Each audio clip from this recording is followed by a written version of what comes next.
Welcome to the Salmon Runs YouTube. Enjoy the video. In this video, I will explain how to change an alternator on a Nissan Versa. Before you begin, prioritize safety by disconnecting the negative battery terminal. Make sure your engine is completely cool to avoid burns.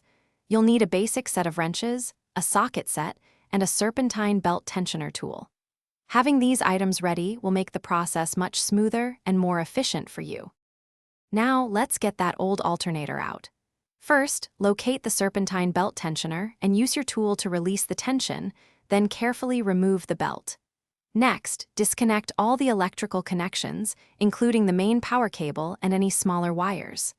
Finally, unbolt the alternator from its mounting points.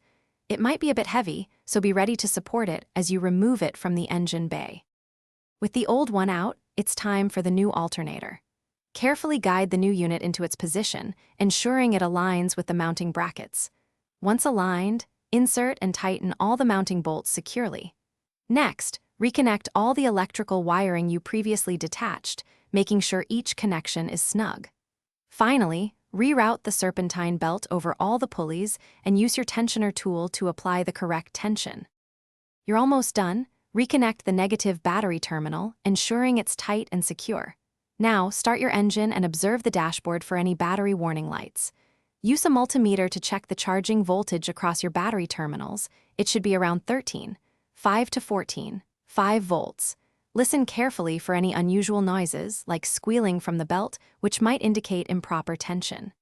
Great job! Thanks for watching. Consider subscribing if we helped you.